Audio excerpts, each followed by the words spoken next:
नमस्कार, news one India में आपका स्वागत है। आपके साथ मैं धर्मराज सिंह। उत्तर प्रदेश में कल से कोरोना के खिलाफ एक महाअभियान की शुरुआत हो रही है। प्रदेश में बड़े स्तर पर कोरोना के खिलाफ टेस्टिंग की अभियान की शुरुआत कल से होने वाली है। ये 4 दिवसीय कार्यक्रम टेस्टिंग का पूरे उत्तर प्रदेश में चलाया जाएगा, जिसमें घर घर जाकर लोगों के टेस्ट किए जाएंगे। 4 मई से प्रदेश में बड़ा टेस्टिंग अभियान चलाया जाएगा, ये मुख्यमंत्री ने कहा है। राजस्व गांव में मेडिकल किट उपलब्ध कराई जाएगी। 4 दिवसीय इस कार्यक्रम में घर घर जाकर एंटीजन टेस्ट किया जाएगा और जो भी लक्षण वाले लोग हैं उनको खोज कर उनका टेस्ट होगा। होम आइसोलेशन में भेजने की तैयारी भी सरकार करेगी। जिनके घर में व्यवस्था नहीं है उनको क्वारंटीन सेंटर भेजा जाएगा। तो उत्तर प्रदेश में बढ़ते आंकड़ों के बीच सरकार की ओर से कुछ 4 दिन के लिए एक महाअभियान चलाया जा रहा है। इस 4 दिन के इस महाअभियान में ज़्यादा से ज़्यादा टेस्टिंग पर जोर दिया जाएगा। घर घर जाकर जो रैपिड टेस्टिंग होती है, एंटीजन टेस्ट किए जाएंगे। विशेष तौर पर जो ग्रामीण इलाके हैं वहाँ पर फोकस होगा। इसमें विशेष तौर पर उन लोगों के टेस्ट किए जाएंगे जिनमें हल्के फुल्के से भी लक्षण हैं, उन लोगों का टेस्ट होगा और ऐसे लोगों को होम आइसोलेशन में भेजा जाएगा। कल से इस महाअभियान की शुरुआत होने जा रही है। बड़े स्तर पर पूरे प्रदेश में कोरोना की टेस्टिंग की जाएगी।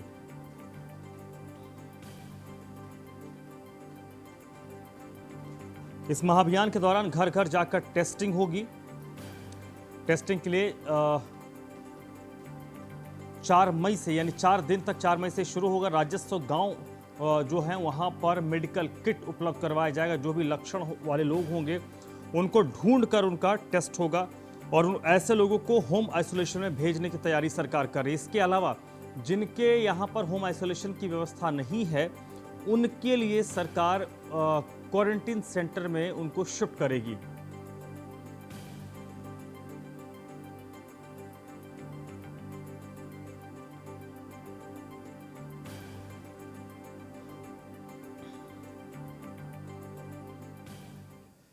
तो एक बड़े महाअभियान की शुरुआत उत्तर प्रदेश सरकार करने वाली है, क्योंकि ये इस वक्त की सबसे बड़ी जरूरत है कि लोगों की टेस्टिंग हो। एस के वाजपेयी इस वक्त मेरे साथ जुड़ चुके हैं लखनऊ से, इसी पर ज्यादा जानकारी के साथ। एस के वाजपेयी, किस तरीके से इस महाअभियान को चलाया जाएगा और फोकस कहां पर ज्यादा होगा? बिल्कुल, अगर हम देखें तो जिस तरीके से लॉकडाउन के दौरान उत्तर प्रदेश सरकार ने ये सभी उपाय किए थे, जिसके बाद उत्तर प्रदेश में पहले जो वेव थी उसको रोकने में सफलता भी पाई थी। तो अब ऐसी स्थिति में दोबारा उस तरीके का अभियान चलने जा रहा है। उत्तर प्रदेश सरकार एक महाअभियान चलाएगी जिसका उद्देश्य होगा कि ज्यादा से ज्यादा लोगों की टेस्टिंग की जाए और यह पता करने की कोशिश की जाए कि उनको कोरोना तो नहीं है, क्योंकि बहुत सारे ऐसे लोग हैं जिनको बुखार, दूसरे बुखार है, जैसे टाइफाइड है या वायरल है या अन्य तरीके का कोई बुखार है, लेकिन ये कंफर्म न हो पाने के कारण कि उनको कोरोना है या नहीं, और जो जिनको कोरोना है भी वो लगातार घूम रहे हैं, जिससे कहीं ना कहीं संक्रमण बढ़ रहा है। तो उत्तर प्रदेश सरकार ने निर्णय लिया है कि अब स्वास्थ्य विभाग की टीमें घर घर जाएंगी और घर घर जाने के बाद हर उस व्यक्ति की जांच करेंगी जिसको कोरोना जैसे लक्षण है। खासतौर पर यह अभियान उन इलाकों में एक एक घर में चलाया जाएगा जहां पर ज्यादा संक्रमित निकले हैं। तो ऐसी स्थिति में अब उत्तर प्रदेश सरकार ये अभियान उत्तर प्रदेश के सभी राजस्व ग्रामों में चलाने जा रही है। हालांकि अभी तक पंचायत चुनाव की वजह से कहीं ना कहीं ये अभियान नहीं चल पा रहे थे, लेकिन अब उत्तर प्रदेश सरकार स्वास्थ्य विभाग को सीधे तौर पर निर्देशित कर दिया है कि हर गांव में एक एक घर का टेस्ट होना चाहिए और खास तौर पर अगर किसी को इस तरीके के लक्षण है जो कि कोरोना से मिलते जुलते हैं, उन सभी लोगों को सीरियसली टेस्ट किया जाए, ताकि यह पता करने की कोशिश हो कि अगर किसी को लक्षण है तो तत्काल उसका उपचार शुरू किया जाए। साथ ही साथ जितने भी राजस्व ग्राम होंगे वहां पर गांव स्तर पर ही अब दवाओं की उपलब्धता, जो kit, protocol kit Uttar Pradesh सरकार की तरफ से उपलब्ध कराई जा रही है, ताकि कोई भी व्यक्ति जिसको इस तरीके के लक्षण है वो दवाई शुरू करे और घर पे होम क्वारंटीन हो जाए। तो ऐसे लोगों को निश्चित है कि उत्तर प्रदेश सरकार अब लगातार हर वो संभव प्रयास कर रही है। कहीं ना कहीं ये प्रयास अब धीरे धीरे रंग लाते हुए भी दिखाई दे रहे हैं। तो अब कोशिश उत्तर प्रदेश सरकार की यही है कि किस तरीके से चीजों को बेहतर किया जाए। साथ ही साथ में अब इस पूरे अभियान की अगर हम बात करें तो कहीं ना कहीं इस अभियान के साथ ही उत्तर प्रदेश सरकार अब कोरोना को खत्म करने के लिए हर जो संभव जरूरी कदम है वो उठाने की कोशिश कर रही है। साथ ही साथ जो ऐसे लोग होंगे जिनके घर में होम क्वारंटीन की व्यवस्था नहीं होगी, मतलब सेपरेट व्यवस्था नहीं होगी, ऐसे लोगों को इंस्टीट्यूशनल क्वारंटीन में रखा जाएगा, जो कि गांव और ब्लॉक स्तर पर बनाए गए हैं, उसी में रखने की व्यवस्था की, ताकि परिवार के जो दूसरे लोग हैं वो संक्रमित ना हो। तो कहीं ना कहीं अब उत्तर प्रदेश सरकार अभियान चलाकर हर वो कोशिश करने जा रही है जिससे इन परिस्थितियों को ठीक किया जा सके और कहीं ना कहीं जो हालात हैं उन हालातों पर काबू पाया जाए। जी, ये बहुत जरूरी भी है इसके वाजपेयी, क्योंकि पंचायत चुनाव के बाद जो पहले पंचायत चुनाव हुए, उसके बाद मतगणना स्थलों पर जिस तरीके से भीड़ उमड़ रही है, तो एक बड़ी संख्या में जो लोग हैं या जो जानकार हैं वो बात कर रहे हैं कि ग्रामीण इलाकों में कोरोना का विस्फोट हो सकता है, क्योंकि कई जगहों पर हमने देखा कि जहां पर टेस्टिंग किए गए रैंडमली, वहां पर दर्जनों की संख्या में कई जगहों से पॉजिटिव केस निकले हैं। तो ऐसे में ये बड़ी गुंजाइश हो जाती है कि अब शहरी इलाकों के अलावा ग्रामीण इलाकों की तरफ भी सरकारों को अपना ध्यान शिफ्ट करना होगा, क्योंकि पहले पूरा जो ध्यान था वो शहरी इलाकों में था, लेकिन अब आपको ग्रामीण इलाकों में भी ध्यान देना होगा, क्योंकि वहां पर स्थिति पंचायत चुनाव के बाद विशेष तौर पर और मतगणना के बाद खराब हो सकती है। बिल्कुल निश्चित है, क्योंकि अगर हम देखें तो उत्तर प्रदेश में 4 चरणों में पंचायत चुनाव हुए, तो 15 और 19 तारीख को जो चुनाव हुए थे उसमें अगर हम देखें तो करीब 200 से ज्यादा जो शिक्षक और कर्मचारी हैं उनकी मौत इस पंचायत चुनाव से हो चुकी है। तो ऐसी स्थिति में स्थिति भयावह जरूर है, और जो तीसरे चौथे चरण का चुनाव हुआ है, मतलब 26 और 29 अप्रैल के, कहीं ना कहीं उससे कितने लोग संक्रमित हुए होंगे ये आंकड़ा अब धीरे धीरे बाहर आएगा, क्योंकि जो संक्रमित होंगे वो 3 से 4 दिन का समय रहता है, तो वो समय पूरा हो रहा है, तो निश्चित है कि वो भी आएंगे। तो अब ये एक बड़ी वजह है कि गांव स्तर पर पंचायत चुनाव के साथ बड़े पैमाने पर लोगों में संक्रमण हुआ है। हालांकि उत्तर प्रदेश सरकार अब अभियान भी चलाने जा रही है, और साथ ही साथ में जो मरीज लगातार आ रहे हैं, खासतौर पर उन जिलों से जहां पर मरीज कम थे, अभी तक करीब दर्जन भरी ऐसे जिले हैं जहां से ज्यादा मरीज आ रहे थे, लेकिन बड़ा सवाल अब यही है कि आखिर इन सारी चीजों को लेकर जो ये चलिए, तो ये एक अच्छी पहल स्टेट गवर्नमेंट की तरफ से है कि एक महाअभियान रूरल इलाके को ध्यान में रखते, ग्रामीण इलाकों को ध्यान में रखते हुए सरकार की ओर से एक महाअभियान की शुरुआत की गई, घर घर जाकर टेस्टिंग होगी। बहुत बहुत शुक्रिया एस के वाजपेयी आपका।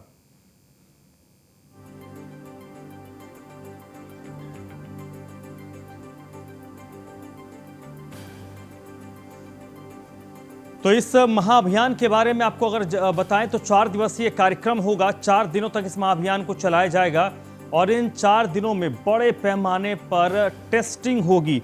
घर घर जाकर टेस्ट किए जाएंगे, रैपिड जो एंटीजन टेस्ट होता है टेस्ट किए जाएंगे। विशेष तौर पर जहां पर भी हल्के फुल्के भी लक्षण वाले लोग होंगे उनका टेस्ट किया जाएगा। सरकार ढूंढ ढूंढ कर लोगों की टेस्टिंग की तैयारी कर रही है। 4 दिन तक इस महाअभियान को चलाया जाएगा, और ये पूरी गुंजाइश है कि जब इस महाअभियान को 4 दिनों तक चलाया जाएगा तो बड़े पैमाने पर संक्रमण के मामले ग्रामीण इलाकों से सामने आ सकते हैं, क्योंकि हमने लगातार देखा है कि कैसे मतगणना स्थलों पर भीड़ उमड़ी है और वहां से भी संक्रमण के मामले सामने आए हैं। चलिए, बात अगर कोरोना की करें तो देश भर में पिछले 24 घंटों में 3,68,147 नए केस सामने आए हैं। पिछले 24 घंटों में 3,417 लोगों की मृत्यु भी हुई है। 3,68,147 नए केस पिछले 24 घंटे में रिपोर्ट किए गए हैं।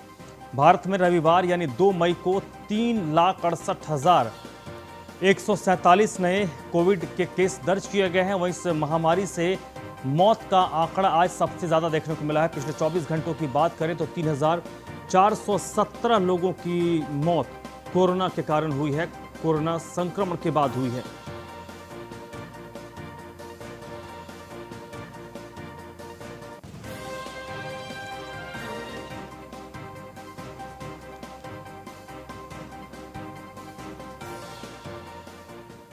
वहीं दिल्ली से अगली खबर है, डिवाइन अस्पताल में 1 घंटे की ऑक्सीजन सप्लाई ही बची है, और इस अस्पताल में सख्त 32 मरीज एडमिट हैं जो ऑक्सीजन के सपोर्ट में हैं, और इन 32 मरीजों की जान खतरे में बताई जा रही है। उनकी जान इसलिए खतरे में है क्योंकि ये ऑक्सीजन के सपोर्ट में हैं और अस्पताल के पास ऑक्सीजन की सप्लाई सिर्फ 1 घंटे की बची है, यानी कि जो बैकअप उनका होता है वो 1 घंटे का ही बचा है। और इन मरीजों में जो 12 मरीज हैं उनकी हालत बेहद नाजुक बताई जा रही है। अस्पताल प्रबंधन ने अस्पताल के बाहर नोटिस लगा दिया है, और इस नोटिस के बाद मरीजों और तीमारदारों में अफरा तफरी का माहौल देखने को मिल रहा है।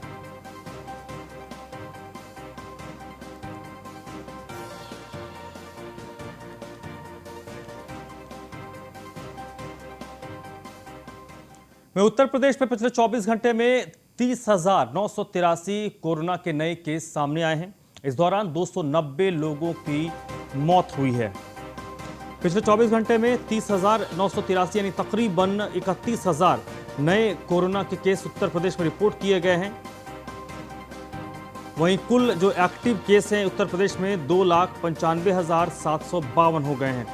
उत्तर प्रदेश में 24 घंटे में कोरोना से हालांकि 36,650 लोग ठीक हुए हैं। 31,000 के करीब मामले अगर रिपोर्ट हुए हैं तो 36,650 लोग रिकवर भी हुए हैं। उत्तर प्रदेश में कोरोना से अब तक 13,162 लोगों की जान गई है।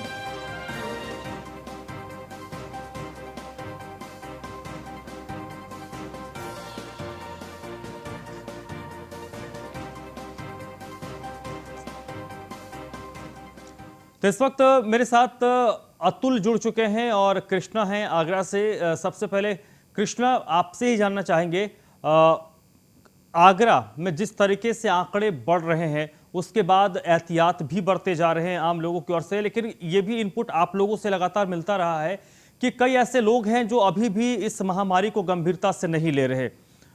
अब स्थिति क्या है? क्या लोगों के जहन में इस महामारी को लेकर कोई बदलाव आ रहा है? लोग इस बात को समझ रहे हैं कि हमें घर पर ही रहना है? बिल्कुल धर्मराज जी, मैं आपको बताऊं, ताजनगरी आगरा में वो भयावह मंजर देखने को मिला था। उस मंजर को मैं कहीं न कहीं कुछ न कुछ गिरावट जरूर देखी जा रही है। ऑक्सीजन की किल्लत भी सबसे ज्यादा देखी जा रही थी, ऑक्सीजन की किल्लत भी बहुत कम देखी जा रही है। प्रशासन ने जो उस तरह से अब मुस्तैदी की है, उस तरह से एक्टिव मोड पे होकर कार्य कर रहा है। लेकिन सबसे बड़ी बात ये थी ग्राम पंचायत के चुनाव थी। मतगणना के समय में कल हमने देखा तो वहाँ पर सोशल डिस्टेंस का पालन नहीं हुआ। कई लोग ऐसी चीजें गाइडलाइन का कोविड-19 का पालन नहीं हो रहा था। तो निश्चित तौर से अभी भी संख्या में लगातार वृद्धि देखने को मिलेगी और कुछ दिन बाद जिस तरह से प्रशासन एक्टिव मोड पर कार्य करेगा तो निश्चित तौर से कहीं न कहीं उस मोड पर कहीं न कहीं गिरावट जरूर देखने को मिलेगी। सबसे बड़ी बात धर्मराज जी, अब इस समय जो लोगों को जो सता रही है वो हॉस्पिटलों के बिल को लेकर समस्या ज्यादा आ रही है, क्योंकि अधिकतर अभी हॉस्पिटल वाले लोगों की मरीज की जान के खिलवाड़ करके लोगों से मनमाना वसूली करने में जुटे हुए हैं। कई हॉस्पिटल ऐसे हैं जो नामचीन हॉस्पिटल जहां 8-8, 10-10 लाख रुपए के बिल बनाकर लोगों से वसूली की जा रही है। लोगों की जान के साथ खिलवाड़ ऐसे संकट काल के समय पे केवल उनका ध्यान केवल पैसे की तरफ है। उस चीज को लेकर भी प्रशासन को कड़े नियम अपनाने पड़ेंगे। उन ऐसे हॉस्पिटलों को चिन्हित करना पड़ेगा कि ये ऐसी वसूली नहीं कर पाए, क्योंकि कई लोग ऐसे हैं कि प्रभावशाली आदमी 8-10 लाख रुपए बड़ी आसानी से दे भी सकता है, लेकिन सबसे ज्यादा लोग जो मिडिल क्लास के मध्यम वर्ग के लोग होते हैं वो इतना बिल देने में असमर्थ होते हैं। उन लोगों के लिए बहुत बड़ी संकट का विषय है, क्योंकि अभी पिछले समय की बात करें तो इस हफ्ते में चलिए कृष्णा, आप मेरे साथ बने रहिएगा, अतुल भी आप हमारे साथ बने रहिएगा। बड़ी खबर इस वक्त आ रही है, उत्तर प्रदेश में कर्फ्यू को एक्सटेंड किया गया है, कर्फ्यू को बढ़ा दिया गया है। 6 मई सुबह 7 बजे तक अब उत्तर प्रदेश में कर्फ्यू रहेगा, यानी कि आज 3 तारीख है और कल सुबह तक ये कर्फ्यू था, लेकिन उसको एक्सटेंड कर दिया गया है। अब 6 मई सुबह 7 बजे तक उत्तर प्रदेश में कर्फ्यू को बढ़ा दिया गया है। बड़ी खबर इस वक्त की आपको बता दें, मंगलवार सुबह 7 बजे तक जो कर्फ्यू खत्म होने था उसको एक्सटेंड कर दिया गया है। अब उत्तर प्रदेश में 6 मई तक सुबह 7 बजे तक इसको एक्सटेंड किया गया है। तो बड़ी खबर आपको बता दें, कोरोना के मामले जिस तरीके से बढ़ रहे हैं उसको देखते हुए सरकार की ओर से फैसला लिया गया है कि जो कर्फ्यू मंगलवार सुबह 7 बजे तक था उसको एक्सटेंड करके 6 मई सुबह 7 बजे तक बढ़ा दिया गया है। तो उत्तर प्रदेश में कोरोना कर्फ्यू को एक्सटेंड कर दिया गया है। अब 6 मई सुबह 7 बजे तक कर्फ्यू रहेगा। पहले 4 मई तक सुबह 7 बजे तक कर्फ्यू था। शुक्रवार को रात को 8 बजे से कर्फ्यू शुरू हुआ है, जो मंगलवार सुबह 7 बजे तक था, लेकिन इसको अब बढ़ा दिया गया है। 6 मई सुबह 7 बजे तक अब ये कर्फ्यू रहेगा, यानी गुरुवार तक ये कर्फ्यू एक्सटेंड किया गया है। जिस तरीके से कोविड के मामले बढ़ रहे हैं, हालांकि मामलों में बेतहाशा बढ़ोतरी जो हो रही थी उसमें जरूर कमी आई है, लेकिन एक लेवल पर आकर जो मामले हैं वो रुक गए हैं। अब वहां जो सार है, आप देख रहे होंगे पिछले कई दिनों से 30-31 हजार के बीच में संक्रमण के मामले सामने आ रहे हैं। कोशिश अब यही है कि जो संक्रमण के मामले हैं इनको किसी तरीके से कम किया जाए, आंकड़ों को धीरे धीरे नीचे किया जाए। इसी के मद्देनजर ये फैसला लिया गया है। जो कोरोना कर्फ्यू था इसको एक्सटेंड करके 6 मई सुबह 7 बजे तक कर दिया गया है।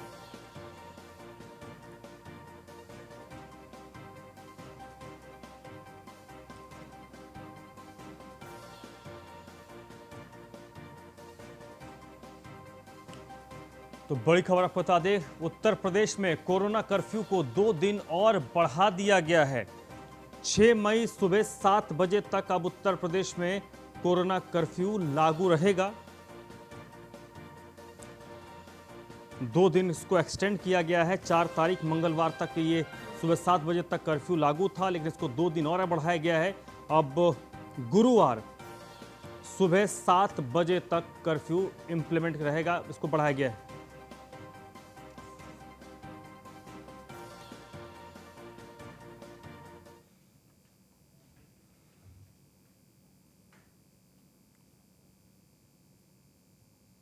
तो इस वक्त एस के वाजपेयी मेरे साथ जुड़ चुके हैं इसी पर ज्यादा जानकारी के साथ। एस के वाजपेयी, 2 दिन के लिए एक्सटेंड किया गया है, क्या ये मानकर चला जाए कि अगर जो आंकड़े हैं वो स्थिर होते हैं या नीचे नहीं आते हैं तो आने वाले वक्त में इसको और कुछ बढ़ाया जा सकता है?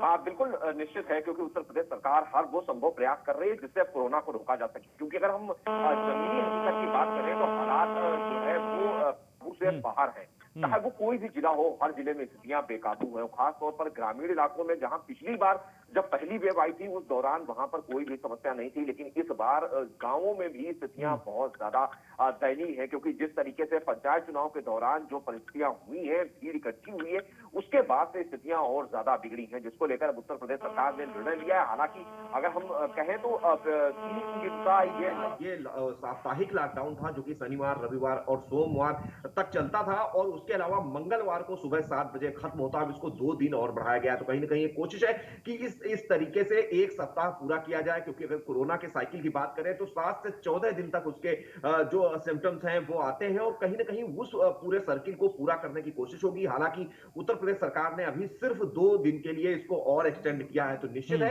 कि बड़ी बात नहीं है कि इसको आगे भी बढ़ाया जाए। क्योंकि जिस तरीके से उत्तर प्रदेश में कोरोना संक्रमण के आंकड़े लगातार आ रहे हैं वो जरूर चिंता बढ़ा रहे हैं। अगर हम कल के आंकड़ों पर भी नजर डालेंगे तो 30,000 प्लस के आंकड़े हैं, और ये आंकड़े लगातार उत्तर प्रदेश में पिछले 15 दिनों से चल रहे हैं। भले ही जो डिस्चार्ज मरीज हैं, कल की अगर हम संख्या देखें तो वो 36,000 थी, लेकिन बावजूद इसके जो नए संक्रमित होने वालों का आंकड़ा है वो कम नहीं है। वो निश्चित है कि 30,000 एक बड़ा आंकड़ा है। राजधानी लखनऊ की बात करें तो करीब 3300 नए मरीज निकलकर सामने आए थे, जो जरूर चिंता की बात है। तो जरूरत भी यही थी। लगातार ये विशेषज्ञों की तरफ से भी मांग उठ रही थी कि कहीं ना कहीं कोरोना की चेन को तोड़ने के लिए इस तरीके के कदम उठाने जरूरी होंगे। तो कहीं ना कहीं अब उत्तर प्रदेश सरकार ने फिलहाल 2 दिन एक्सटेंड किया है। तो 3 दिन पहले के और 2 दिन ये, तो कहीं ना कहीं 5 दिन हो चुके हैं। उसके अलावा नाइट कर्फ्यू पहले से लागू है।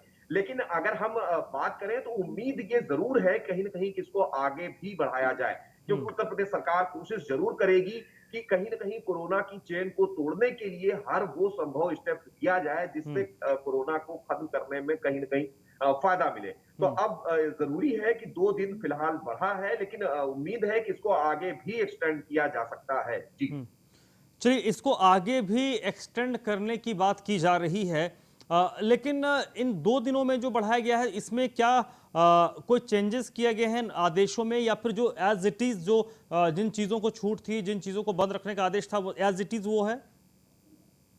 बिल्कुल, इसमें नियम जो साप्ताहिक लॉकडाउन के थे वही लागू होंगे। क्योंकि साप्ताहिक लॉकडाउन पूर्ण रूप से लॉकडाउन था।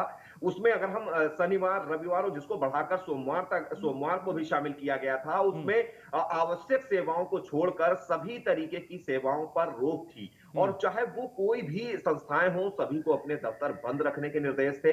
किसी को भी बेवजह बाहर निकलने की छूट नहीं है। लॉकडाउन जैसे जो नियम इसमें लागू थे, आवश्यक सेवाएं, मेडिकल सेवाएं और जो मेडिकल स्टोर्स हैं उनको छोड़कर बाकी सभी संस्थान भी बंद रखने के निर्देश थे।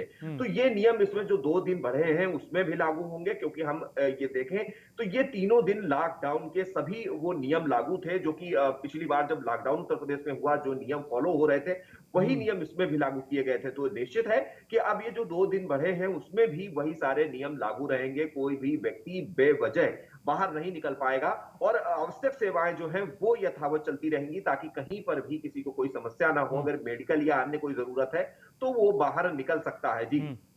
चलिए, लेकिन इस संक्रमण के जो मामले बढ़ रहे हैं, उसको लेकर सुप्रीम कोर्ट ने सेंटर को भी कहा है। हालांकि यूपी सरकार की ओर से बार बार ये कहा जा रहा है कि लॉकडाउन को लेकर हमारी कोई मंशा नहीं है। कल भी जब हरियाणा में अगले एक सप्ताह के लिए कंप्लीट लॉकडाउन लगाया गया, तो उत्तर प्रदेश में भी ऐसी कुछ खबरें तैयार रही थी। हालांकि शासन की ओर से, जो एसीएस होम है उनकी ओर से ऐसी खबरों को डिनाई किया गया कि ऐसी कोई बात नहीं है, ऐसी कोई मंशा राज्य सरकार की नहीं है। लेकिन वर्तमान स्थिति को अगर देखें तो क्या एक कंप्लीट लॉकडाउन ही इसका सॉल्यूशन है? बिल्कुल, अगर हम इन सारी परिस्थितियों को देखें तो जिस तरीके से कोरोना के केसेस रोज निकल कर सामने आ रहे हैं, 30,000 केस मिनिमम प्रतिदिन है, बल्कि ये केस तो 40,000 तक गए हैं। तो कहीं ना कहीं ये स्थिति भयावह है। जो उत्तर प्रदेश या हम अन्य देश के हॉस्पिटल्स की बात करें तो सबसे बड़ी समस्या यही है कि जिस अनुपात में मरीज संक्रमित होकर सामने आ रहे हैं, कहीं ना कहीं उस अनुपात में ना तो हमारे पास डॉक्टर्स हैं, ना तो हमारे पास में ऑक्सीजन की उस तौर पर प्रॉपर व्यवस्था है, भले ही उसके लिए कुछ भी दावे किए जाएं। लेकिन ये सच्चाई यही है जो कि जमीनी हकीकत है कि ये व्यवस्थाएं उपलब्ध नहीं है। तो लॉकडाउन एक सबसे बड़ा उपाय है जिससे कहीं ना कहीं इन परिस्थितियों से जरूर काबू किया जा सकता है। क्योंकि सबसे बड़ी बात यह है कि जो व्यक्ति संक्रमित हो चुके हैं वो तो निश्चित तौर पर इस लॉकडाउन के दौरान बाहर निकलेंगे और उनको हॉस्पिटलाइज करना भी पड़ेगा। लेकिन बड़ा बड़ा फायदा यही होगा कि जो नए संक्रमित प्रतिदिन 30,000 आ रहे हैं, कहीं ना कहीं उनकी चेन जरूर एक सप्ताह में टूट जाएगी। क्योंकि जब लॉकडाउन होगा, बेवजह कोई घर के बाहर नहीं निकलेगा, तो कहीं ना कहीं नए संक्रमितों की जो संख्या लगातार बढ़ी है वो कहीं ना कहीं काबू जरूर होगी। हालांकि अगर हम रिकवरी रेट की बात करें तो कल का भी रिकवरी रेट 36,000 था पूरे उत्तर प्रदेश भर में, और पूरा जो पॉजिटिविटी रेट था वो 30,000 था। तो 6,000 ज्यादा रिकवरी थी। लेकिन सवाल यही था कि जो पॉजिटिविटी है वो नहीं घट रही है। तो निश्चित है कि अब जरूरत यही थी कि लॉकडाउन की तरीके से कहीं ना कहीं नए मरीजों को बढ़ने से रोका जाए। उसके लिए उत्तर प्रदेश सरकार ने जहां पहले 3 दिन किए थे और 2 दिन उनको एक्सटेंड किया है, और अभी से मैं ऐसा कह सकता हूं कि भविष्य में, मतलब जब 2 दिन ये बीत जाएंगे तो उसके बाद भी इसको आगे एक्सटेंड किया जाएगा। उम्मीद है कि ये 7 दिन या उससे ज्यादा भी इसको ले जा सकते हैं, ताकि कोरोना का जो चेन है वो 7 से 14 दिन में तोड़ने के लिए कहीं ना कहीं लॉकडाउन की जरूरत पड़ेगी। उम्मीद है कि उत्तर प्रदेश सरकार अब शुरू कर चुकी है और उसकी दिशा में कहीं ना कहीं उत्तर प्रदेश सरकार ने अपने कदम बढ़ा जरूर दिए, क्योंकि सरकार भी इस चीज की सच्चाई को समझ रही है कि जिस अनुपात में संक्रमित निकलकर सामने आ रहे हैं उस अनुपात में हमारे पास चाहे बेड्स हो, ऑक्सीजन हो या रेमडेसिविर जैसे जीवन रक्षक इंजेक्शन हो, उनकी उपलब्धता सुनिश्चित नहीं की जा सकती है। भले ही उसके लिए कुछ भी बयान जारी किए जाएं कि हमारे पास में सभी चीजें उपलब्ध हैं, लेकिन क्या सच्चाई है वो जरूर सड़कों पर किसी भी शहर में दिख रही है जहां इस तरीके के हालात हैं, खासतौर पर प्रदेश के करीब 1 दर्जन शहरों में। तो ज्यादा जरूरत यही थी कि जहां पहले से ये मांग हो रही थी कि लॉकडाउन लगाया जाए, विशेषज्ञ भी इस तरीके की बातें कर रहे थे। अब चूंकि उत्तर प्रदेश सरकार ने वो स्टेप ले लिया है तो निश्चित है हम उम्मीद भी कर सकते हैं कि जल्द ही जब ये समय पूरा होगा तो कहीं ना चलिए, कहीं एस के वाजपेयी आप मेरे साथ बने रहिएगा। कृष्णा भी मेरे साथ बने हुए आगरा से। कृष्णा, 2 दिन तक के लिए एक्सटेंड किया गया है और ये संभवतः आगरा के में जो लोग हैं उन लोगों के बीच क्या बातचीत आपने सुनी? लोगों की क्या कुछ राय है इस लॉकडाउन को लेकर, इस कर्फ्यू को लेकर? क्या लोग चाहते थे कि इसको सरकार अपने स्तर से कुछ एक्सटेंड करे? बिल्कुल धर्मराज जी, आगरा की बात करें तो आगरा के काफी लोग इस चीज को खुद मानने के लिए तैयार थे कि सरकार किसी न किसी तरह से एक बड़ा निर्णय ले, 10 या 15 दिन या 1 महीने के लिए बिल्कुल लॉकडाउन करे। लेकिन ये जो 3 दिन का जो अभी लॉकडाउन और बढ़ाया है तो पूरी तरह से लोग इसका अभिवादन कर रहे हैं, क्योंकि इस समय लोगों के मन में किसी न किसी तरह से इस संकट काल की घड़ी से निपटने की पूरी ये है कि किसी भी तरह से लोगों की जान बचे। सबसे महत्वपूर्ण बात लोगों की जान बचाना है। और अब उसके बाद जनप्रतिनिधि भी इस समस्या को लेकर रोड पर आ गए हैं। आगरा महापौर ने भी एक नई ये योजना शुरू की है। लोगों के घर घर किट पहुंचा रहे हैं, जो जरूरतमंद सामान है और दवाई से लेकर ऑक्सीजन की किट को लेकर भी कई कवायद शुरू कर दी है ताजनगरी आगरा में। आगरा प्रशासन भी एक्टिव मोड पे आया है। मुख्यमंत्री योगी आदित्यनाथ ने जिस तरह से आदेश दिए, उस आदेश का भी पालन कर रहे हैं। आज हमने रियलिटी चेक भी किया, उसमें भी ये चेक किया है कि जिलाधिकारी आगरा और स्वास्थ्य विभाग सीएमओ दोनों ने फोन उठाया और तत्काल उन चीजों की सेवाओं के बारे में जानकारी दी और उसका समाधान दिया। कृष्णा, बहुत बहुत शुक्रिया आपका। एसके वाजपेयी, आपका भी बहुत बहुत शुक्रिया। तो फिलहाल उत्तर प्रदेश में इस वक्त जो कर्फ्यू चल रहा है उसको 2 दिन और एक्सटेंड कर दिया गया है। अब 6 मई को सुबह 7 बजे तक के लिए इसको एक्सटेंड किया गया है। बड़ी संख्या में उत्तर प्रदेश के लोग हैं जो इस बात को मान रहे थे कि जिस तरीके से संक्रमण के मामले बढ़ रहे हैं उसको देखते हुए सरकार कुछ सख्ती बरते और लॉकडाउन जैसा कुछ फैसला ले और इसको एक्सटेंड किया जाए। तो फिलहाल इस बुलेटिन में ही बस इतना ही।